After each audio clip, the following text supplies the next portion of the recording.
Buenas, bienvenidas y bienvenides a Las Indomables, el podcast de los cuerpos, las almas y los corazones indomables.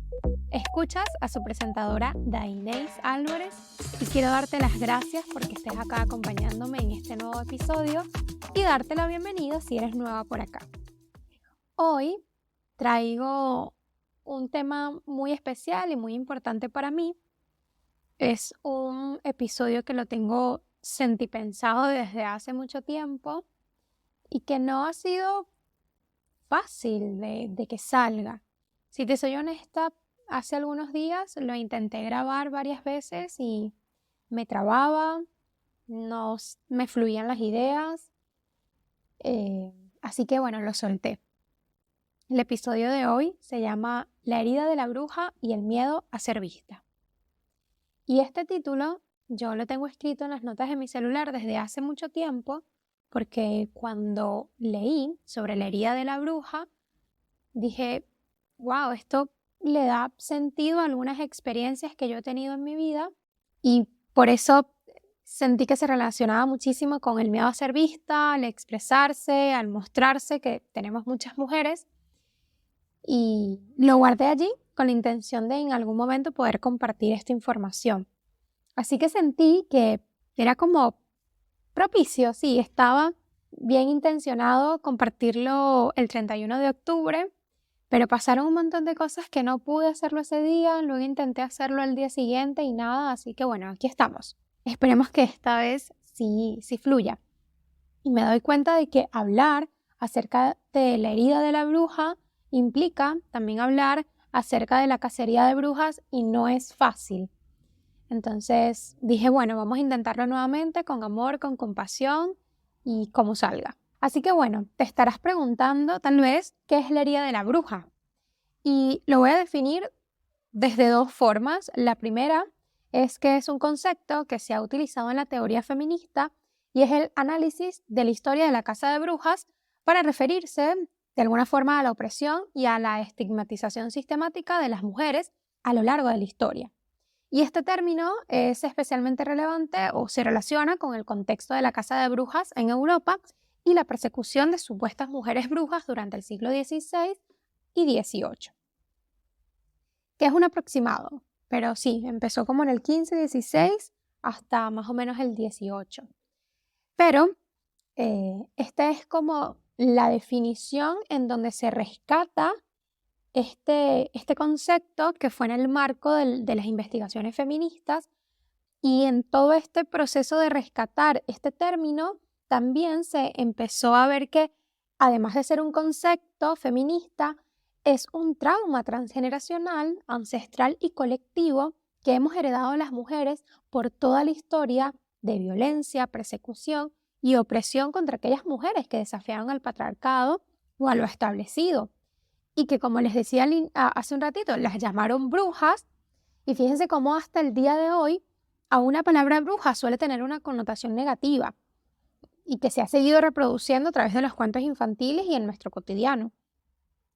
No sé cómo será en tu país, pero por ejemplo en Venezuela, cuando había una mujer, y sobre todo eran mayormente mujeres, que no sé, no tenían hijos o tal vez no eran amigables, se le decía, uy, esto es una bruja, uy, la bruja esa. O sea, todavía se sigue utilizando esa palabra como un insulto. Y regresando un poquito a lo de esta herida transgeneracional, que es la herida de la bruja, Lisa Lister, en su libro Bruja, despertar el poder femenino ancestral de las mujeres, dice que esta herida es personal, social, generacional y matrilineal. Esta herida tiene muchas formas y se ha transmitido a través de nuestras células.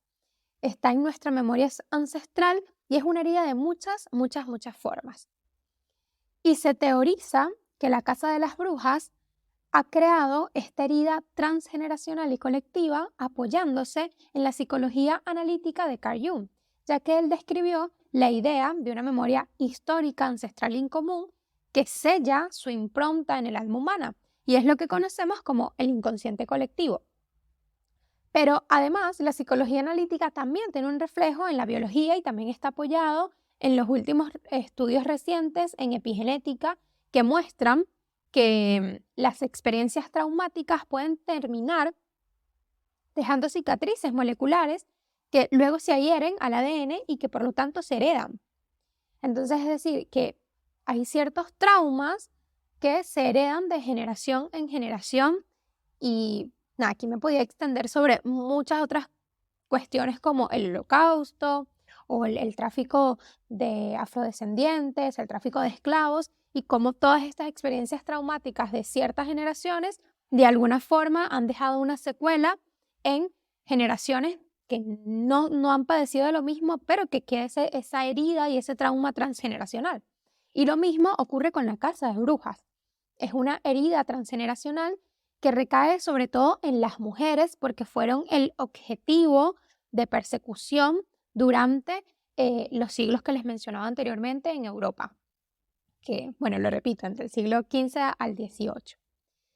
Y bueno, aquí quiero como hablar un poco más acerca de qué es la casa de brujas, porque creo que su nombre lo ejemplifica bien y que muy seguramente has escuchado, pero que aquí quiero como profundizar en esto, porque esto es básicamente lo que da origen a esta herida transgeneracional, donde seguro al contarte y al profundizar, tal vez te identifiques con algunas características de esta herida y que a mí me impactó y me interpeló muchísimo porque cuando yo escuché acerca de la herida de la bruja, yo pude entender qué era lo que a mí me pasaba en algún momento de mi vida, donde yo literalmente decía que yo tenía miedo a ser quemada, así.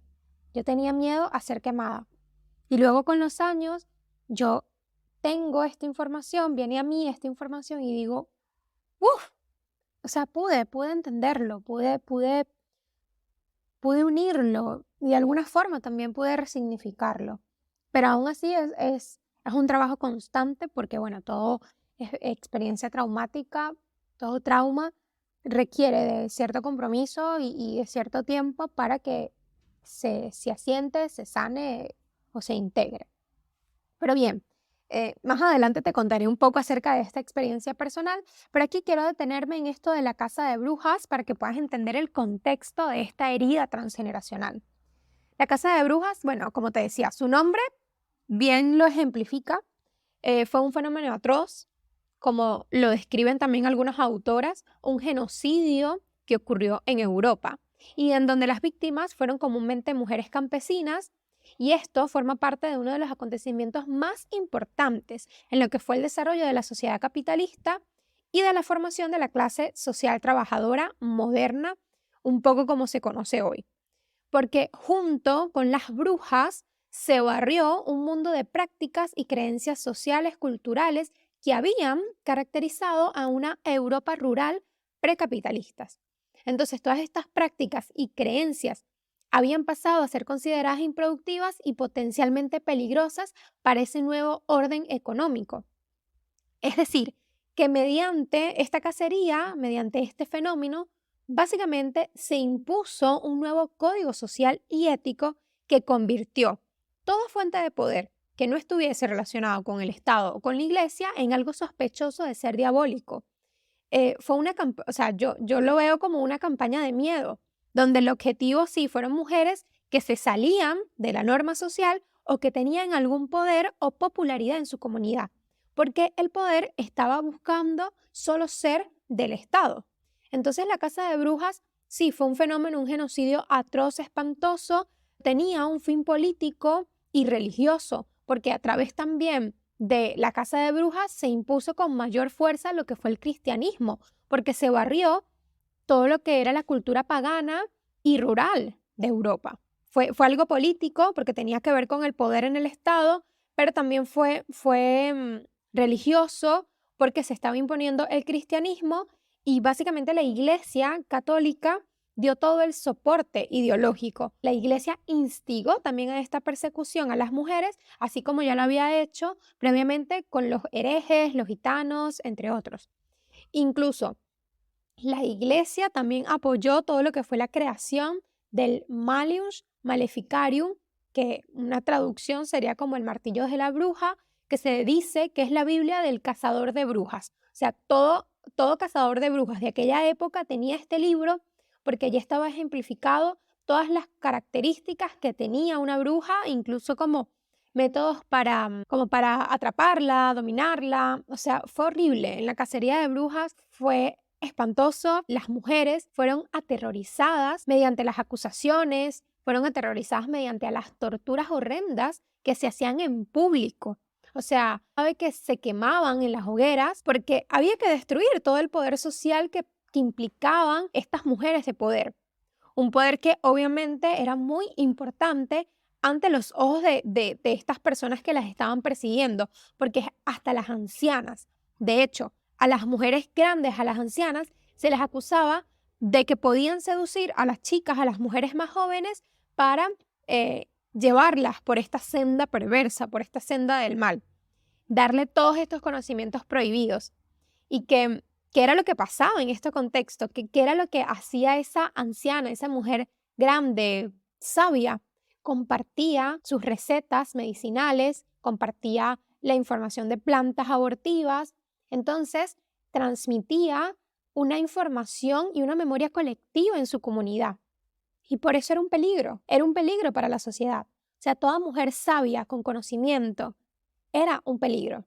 En el libro El Calibán y la Bruja, que se los súper recomiendo, la autora expresa que la casa de brujas dio paso a un régimen de terror sobre todas las mujeres y de él surgió este nuevo código o este nuevo modelo de feminidad al que tuvieron que ajustarse y adaptarse socialmente las mujeres para ser aceptadas y sobre todo para no ser acusadas de brujas, para poder sobrevivir. ¿Y cómo eran esta nueva feminidad que se creó? Mujeres asexuadas, obedientes, sumisas y resignadas a la subordinación de este mundo masculino que ahora estaban haciendo. No voy a profundizar mucho en las formas de tortura porque fue muy duro, pero bueno, desde hinchar los cuerpos, raparlas, desnudarlas en público, bueno, el quemarlas, que ya directamente era ejecutarlas, todo esto fue muy feo, pero también podemos ver cómo era sentir que tenían el poder sobre el cuerpo femenino. Y de una forma, tener poder sobre el cuerpo era quitarle todo su poder.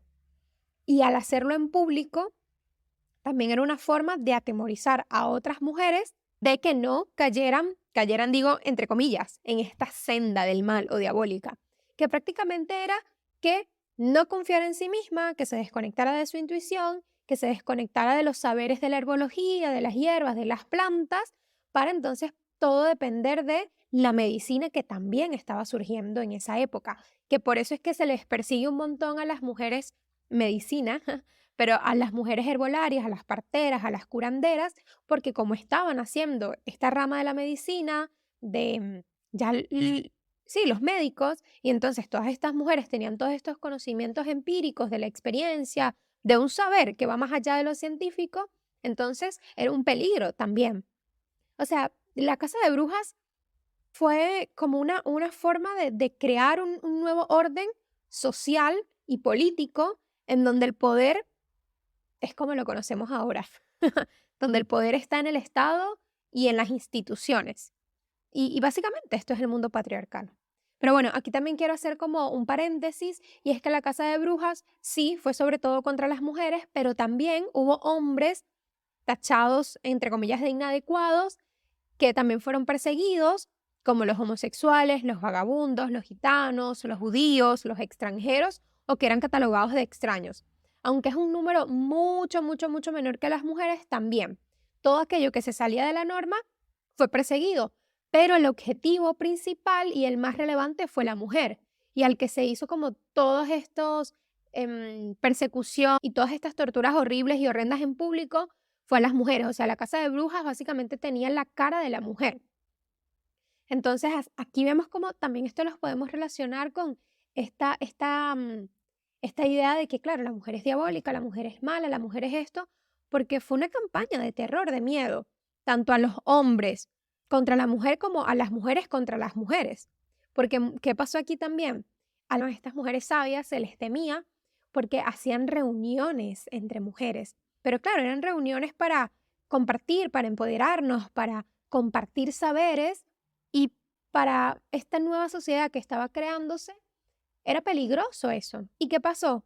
Que se separaron. Esta campaña de miedo separó a las mujeres de su aquelarre, de su tribu, porque muchas de ellas tuvieron que separarse o acusarse entre ellas para poder también sobrevivir. O sea, como que también esto fue una campaña para incluso separar a las mujeres de ellas mismas, porque, bueno, sabemos, ¿no? Que juntas somos más poderosas.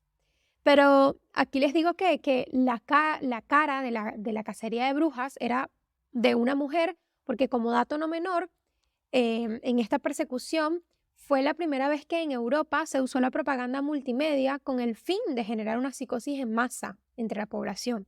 Y una de las principales tareas de la imprenta fue alertar al público sobre los peligros que suponían las brujas. Y a través de estos panfletos que se empezaron a compartir en la sociedad, se publicaban los juicios más famosos y allí se detallaban estos hechos atroces que hacían las brujas. O sea, fue totalmente una campaña de miedo, de acoso, de persecución, muy espantosa. Y lo más absurdo es cómo la sociedad lo avaló y cómo el Estado bueno, y nuevamente la iglesia siempre metida en cosas turbias, cómo la iglesia también apoyó todo este genocidio, básicamente. No se puede hablar de una cifra de cuántas mujeres fueron víctimas, porque la verdad es que todo lo que envuelve la cacería de brujas o la época de la caza de brujas, aparte de ser muy turbio, los documentos que se han encontrado no tienen como cosas muy claras.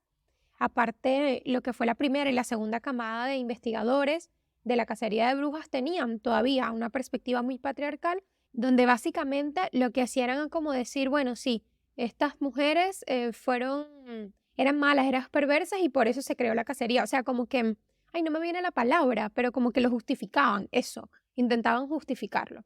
Pero bueno, más o menos hay algunas historiadoras, mujeres, investigadoras, en este proceso de reivindicación que han estudiado y una de ellas es Adne Barstow, que luego se les voy a dejar el nombre por si quieren investigar en la descripción, y ella da una aproximación de 200.000 mujeres acusadas en un lapso de 3 siglos, de las que una cantidad menor fueron asesinadas. Sin embargo, esta autora sí dice que es muy difícil establecer cuántas mujeres fueron como tal ejecutadas o cuántas murieron, porque algunas murieron por las torturas que sufrieron, algunos archivos que se tiene no enumeran los veredictos de los juicios y no incluyen las mujeres muertas en prisión, porque bueno, hubo muchas mujeres que eran acusadas, que en esa desesperación y también por las torturas se suicidaron en las celdas. Y muchas otras murieron antes del juicio porque las torturas eran tan y tan fuertes que murieron en el proceso de tortura, o sea, que no llegaron a tener juicios. Y bueno, tomando en cuenta además que muchas otras mujeres también fueron linchadas, o sea, perseguidas, torturadas, linchadas, muchas muertas antes de llegar al juicio y muchas mujeres que, bueno, fueron enjuiciadas y quemadas en la hoguera, pero además las que fueron acusadas y que tal vez no se les llevó a juicio o que tal vez el juicio no dio un fallo en negativo para ella, igual fueron mujeres arruinadas de por vida, porque una vez que eran acusadas, la sospecha y la hostilidad las perseguían de por vida. La cacería de brujas fue un fenómeno que arrasó totalmente con el poder, con la fuerza, con la integridad de la mujer. Y que claro, tiene todo el sentido del mundo que hasta ahora muchas mujeres también sientan que se les ha arrasado ese poder, que se les ha quitado este poder.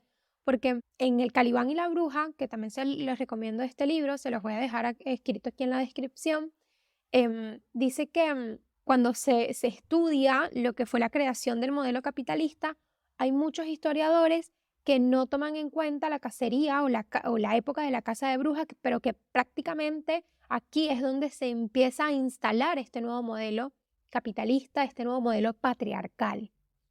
Entonces, claro, la cacería de brujas da inicio a este modelo patriarcal. ¿Y qué pasa con el modelo patriarcal en donde aún vivimos? Que es un modelo de poder masculino y donde la mujer ha tenido que hacerse un espacio, un hueco, y cada vez más estamos intentando crear y hacer y resaltar, pero ha sido un trabajo de la mujer. Y acá podemos ver el origen de por qué la mujer perdió esa fuerza y hemos tenido que trabajar a lo largo de todos estos años para volver a recuperar nuestra fuerza y nuestra confianza y ocupar espacios con seguridad en este mundo masculino. Bueno, espero que todo esto que te compartí en la casa de brujas no sea muy fuerte, eh, pero sí, a veces tienen que ser fuertes para poder empoderarnos de toda esta información y decir no más, no más. Entonces, sabemos que la casa de brujas fue esta persecución, como te lo acabo de mencionar, que además tenía un fin político y social, aquí haciendo un poquito de resumen. Pero ¿por qué a las mujeres? ¿Y por qué a estas mujeres se les llamaba brujas? ¿Quiénes eran y qué tenían estas mujeres para ser un peligro para la sociedad? Y aquí quiero entonces describir un poco acerca de la bruja. ¿Qué era la bruja para esta sociedad?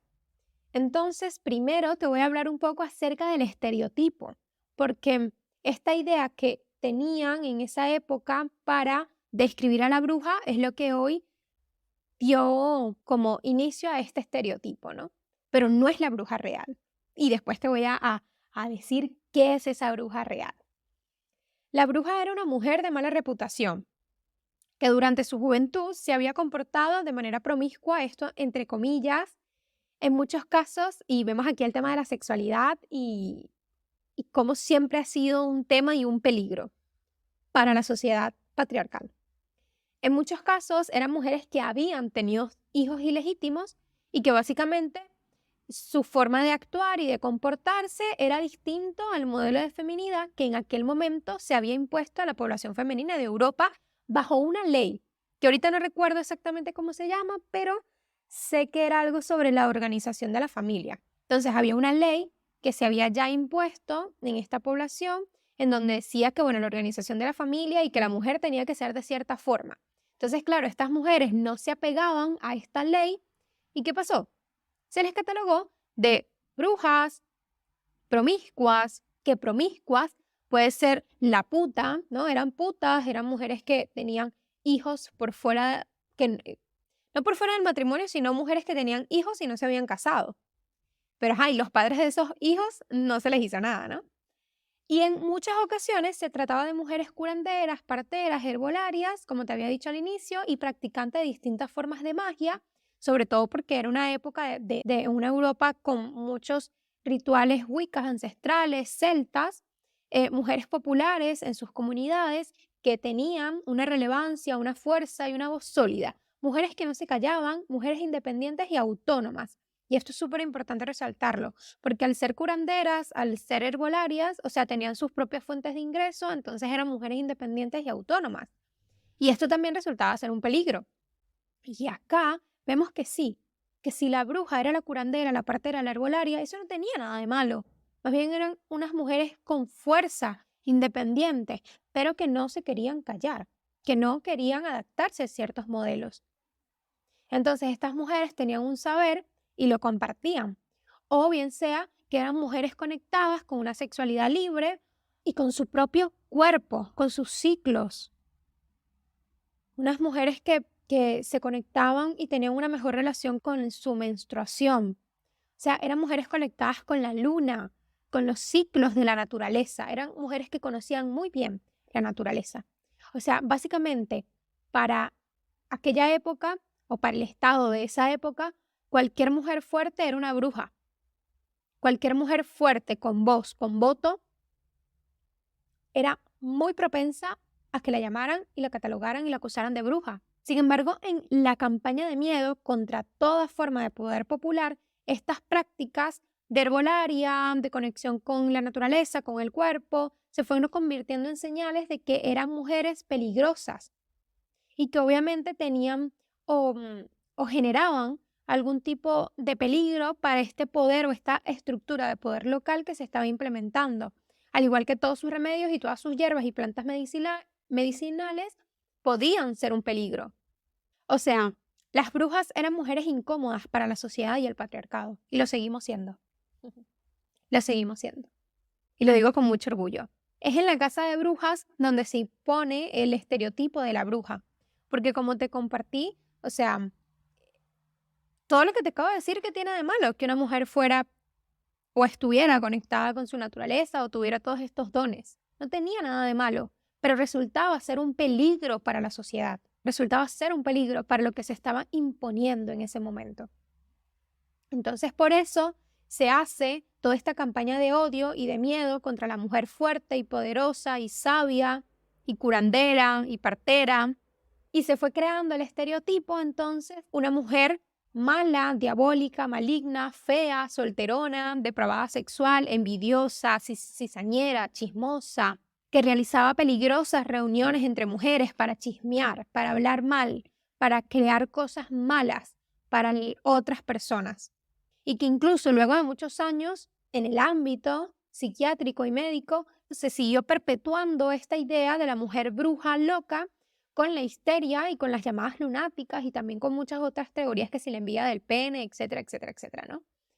Pero ha sido un estereotipo que se creó en la casa de brujas y que luego se siguió perpetuando, en el ámbito psiquiátrico, y que incluso hoy todavía está muy vigente, y que cuando el feminismo empezó a tener una ola muy fuerte en este siglo, ¿qué se hizo? Se les catalogó de brujas también a las feministas, de locas, de molestas, de lesbianas, de solteronas, de amargadas, de viejas. Entonces vemos acá cómo realmente cuando se crea el estereotipo de la bruja, lo que se estaba buscando era restarle fuerza y que fuera mal visto ante la sociedad, para que ninguna mujer quiera hacer eso. Pero la realidad es que las brujas eran y son y somos, porque me incluyo, mujeres sabias, conectadas con la medicina ancestral, con la naturaleza, con su cuerpo, con su ciclo menstrual, conectadas con su poder, con su intuición, con su sexualidad, con su creatividad, con su voz, con su medicina, con su palabra, con su arte. Ay, me emociono, se lo juro que me emociono. Sin embargo, vemos cómo el control sobre las mujeres y su cuerpo, sobre el control sobre nosotras y nuestro cuerpo, ha sido el mecanismo de opresión del patriarcado, y que lo ha hecho desde el siglo XV, XVIII hasta el día de hoy. Y que hoy lo podemos ver con las dietas, con las cirugías y con este modelo de feminidad hegemónica. Todavía nos siguen controlando de esa forma. Hay un punto que como mujer latina no puedo dejar de mencionar, y es la conexión que existe también entre la casa de brujas y la colonización. Porque si bien todo lo que fue la casa de brujas ocurrió en Europa, todas estas prácticas también empezaron a suceder en la colonización. Porque en la América colonial, las mujeres curanderas y parteras también se les catalogó de brujas. Y además se les estigmatizó por ser indígenas y aborígenes. Entonces, como latinas, también tenemos una carga de esta herida de la bruja mezclada con la vergüenza de ser descendientes de indígenas o de afrodescendientes, porque también en el proceso de colonización está mezclado lo que fue la trata de esclavos. Las mujeres aborígenes eran agricultoras, eran amas de casa, eran tejedoras, eran productoras de prendas que luego se utilizaban en los rituales y en las ceremonias de sus creencias y dioses locales. Las mujeres aborígenes eran alfareras, herboristas, curanderas, sacerdotisas, al servicio y creyentes de sus propios dioses locales, porque cada cultura tiene su propio dios y sus propias creencias. Pero ¿qué pasa? La casa de brujas tenía todo lo que era la acusación de adoración al demonio y a lo maligno. Entonces, todas estas acusaciones y todas estas ideas de la casa de brujas también fueron traídas a América para un poco poder justificar la colonización y la trata de esclavos ante los ojos del mundo. Además, como algo en común que tiene la caza de brujas y la colonización, fue la expulsión forzada de poblaciones enteras de sus tierras y el empobrecimiento a gran escala. Y sobre todo, el lanzamiento de las campañas de cristianización. Porque ¿qué es lo que se trajo el viejo mundo para acá? Estas ideas de cristianización, y se les arrebató o se les intentó arrebatar sus creencias autóctonas. Y otras de las prácticas que también se trajo y se siguió reproduciendo en la América colonial fueron el estilo de castigos que se les hacía a las brujas. También se trajo para acá ese estilo de castigo a los aborígenes y a los esclavos. El azote, la horca, el cepo, la prisión, la tortura, la violación y bueno, ocasionalmente la muerte como un arma para disciplinar y para generar miedo. Al igual que en Europa, la caza de brujas fue, sobre todo, un medio de deshumanización, de represión, de despojo y adoctrinamiento social y religioso. Sin embargo, la caza de brujas, y esto quiero aquí como dejarlo muy claro, no destruyó la resistencia de los pueblos colonizados, porque los pueblos resistieron, y fundamentalmente a la lucha de las mujeres. Y a pesar de toda esta persecución, de alguna forma, todas esas creencias aún permanecieron, a menor escala, pero permanecieron. Porque por eso tenemos las creencias mayas, aztecas, todo lo que son las ideologías de los pueblos originarios. Y acá quiero traer como el ejemplo de Brasil. En Brasil, sobre todo en Bahía de Todos los Santos, fue una ciudad en donde llegaron muchos esclavos de distintos lugares de África, y aquí, por esta misma historia de haber llegado esclavos de muchos lugares de África que tenían sus propias religiones, se creó como una fusión de todas estas religiones africanas y se creó lo que es el Umbanda o los Oriksha. Y es súper mágico e increíble porque en Salvador hay muchísimas iglesias. O sea, se dice que hay tantas iglesias como días del año, porque hay como 365 iglesias nada más en Bahía de El Salvador. Y hay algunas iglesias muy particulares en donde hay una fusión de imágenes religiosas blancas y otras negras. Hay una gran fusión de la religión africana con la cristiana. O sea, ha permanecido de alguna forma ambas creencias, resistieron a pesar de la colonización. Y eso es súper importante mencionarlo. Entonces vemos cómo la historia de la Casa de las Brujas, tanto en Europa como en América Latina, ha dejado huellas e improntas muy profundas, como esta herida colectiva, que es la herida de la bruja, y que se manifiesta con el miedo que experimentan y experimentamos algunas mujeres en expresarnos libremente, en alzar nuestra voz, en ser reconocidas por nuestros dones, por nuestros talentos y sobre todo a ser vistas. Porque muchas mujeres tuvieron que adaptarse, tuvieron que guardar sus saberes, callar y pasar desapercibidas para poder sobrevivir. Y estos mecanismos de defensa aún quedan grabados a fuego, literalmente, en nuestra inconsciencia colectiva y transgeneracional, porque es un trauma que ha pasado de generación en generación y que además de expresarse, como lo mencioné anteriormente con el ser vista, también tiene mucho que ver con el reconocimiento, la apropiación y exposición de nuestro poder. Porque fue básicamente la razón por la cual las mujeres fueron acusadas y perseguidas de ser brujas, porque eran mujeres de poder. Entonces tiene mucho sentido de que nosotras, las mujeres, ahora en esta actualidad y desde hace mucho tiempo estemos trabajando en poder reconectar, valga la redundancia, con nuestro poder y sentirnos poderosas. Y mostrarme frente a un montón de personas, frente a un montón de hombres con poder y sentirme tranquila y sentirme segura. Porque podemos preguntarle a una mujer gerente que tiene que gerenciar a un grupo, a un equipo de muchos hombres, cómo ha sido para ella tener que dirigir y mandar a hombres. Ha sido todo un trabajo de la mujer, el poder reapropiarse del poder. Y acá quiero mencionar esta historia personal que te decía, porque yo cuando estaba terminando la universidad empecé a estudiar constelaciones familiares y en esa época, por lo menos en la ciudad en donde yo estaba, en Carabobo, en Venezuela, literal había como una persecución a las personas que estaban estudiando constelaciones familiares o que estaban haciendo constelaciones.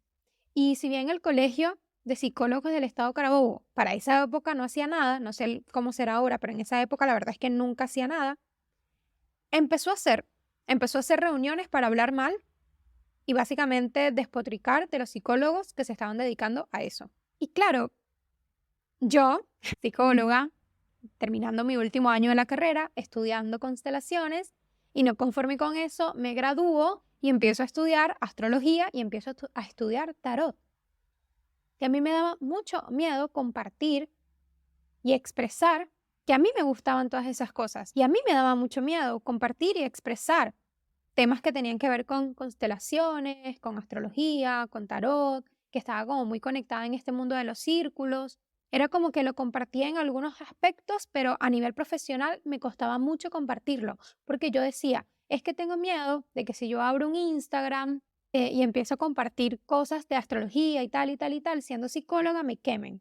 yo tengo miedo a que me quemen, porque en Venezuela se utiliza la expresión de, uy, esta persona la quemaron, que sería el equivalente a hoy de, uff, la cancelaron, como una cancelación. Entonces yo tenía miedo de que me cancelaran y yo decía, es que tengo miedo de que me quemen.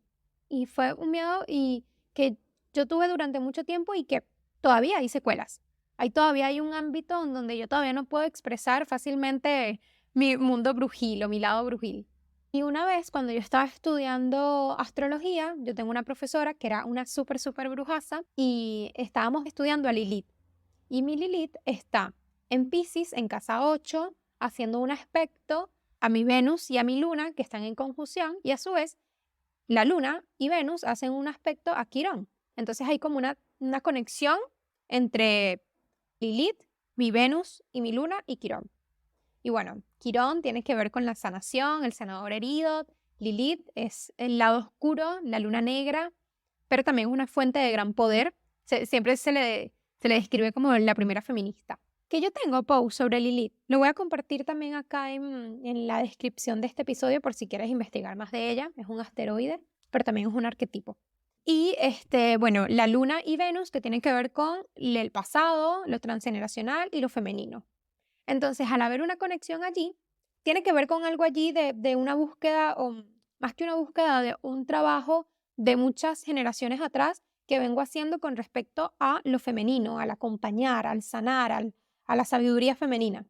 Entonces, cuando mi profe, que como les decía, era una brujaza, ella, aparte de ser astróloga, ella también tenía como visiones, ella se quedó viendo un rato la carta y dijo así como, o sea, te vi como en eso, como en un grupo, como compartiendo algo, como, como en peligro por compartir algo, como es algo que vienes haciendo desde hace mucho tiempo.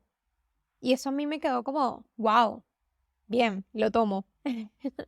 Y después con los años fue que me llega esta información de la herida, de la bruja, de la cacería, y ahí fue donde lo pude unir.